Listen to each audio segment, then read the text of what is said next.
આપણા જિલ્લામાં ટોટલ જે છે આ 361 પેટ્રોલ પંપ્સ જે છે આ કાર્યરત છે અને આ 361માં IOCLના 108, BPCLના 82, HPCLના 86, ન્યારાના 59, શેલના 8 અને રિલાયન્સ જીઓના 18 પંપ આવે છે. આ તમામ ઓઇલ માર્કેટિંગ કંપની સાથે સતત વહીવટીતંત્ર સંકલનમાં છે અને અમે પ્રયત્ન કરીએ છીએ કે દરેક જગ્યાએ પૂરતો જથ્થો અવેલેબલ રહે. આજની તારીખમાં પેટ્રોલનો જે આપણો સ્ટોક છે આ 46% પેટ્રોલનો સ્ટોક અવેલેબલ છે અને ડીઝલનો 33% સ્ટોક અવેલેબલ છે અને તમામને સૂચના આપવામાં આવી છે કે કોઈ પણ પંપ ડ્રાય નહીં થાય અને અથવા માણસો જતા હોય તો આને નિયમિત પુરવઠો જે છે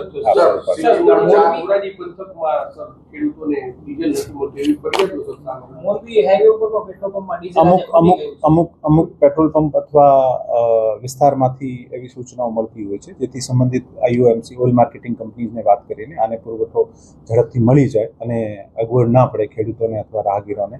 મોટા કમર્શિયલ ટ્રક્સ વગેરે નાના વ્હીકલ્સને પણ આને માટે સૂચના આપો. સાહેબ તમે જે કીધું 361 હા, એમાંથી બંધ કેટલા છે આજની તારીખમાં? મારા આંકડા પ્રમાણે તમામમાં ડીઝલનો જથ્થો રિઝર્વ સ્ટોક જે છે આજે સવારના સંદેશે રિયાલિટી ચેક કર્યું, 2 પેટ્રોલ પંપમાં ડીઝલનો જથ્થો કાલ રાતથી ખૂટી ગયો છે. લેકિન અમુક આજને આપ બધાએ જાણીએ છીએ કે અગાઉમાં પણ આપણે અહીંયા એક ક્રાઇસિસની સ્થિતિ થઈ હતી જ્યારે એક પેનિક બાઇંગના કેસના કારણે ઘણી બધી લાઈનો લાગી હતી.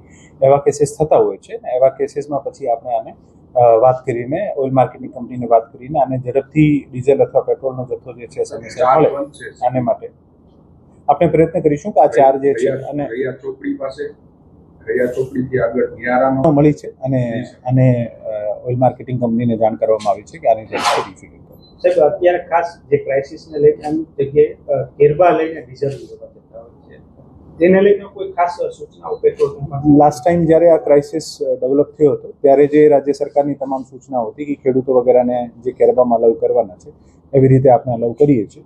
ભવિષ્યમાં જે પણ નવી સૂચનાઓ છે આનું અનુરૂપ પાલન કરવાનું છે. News updates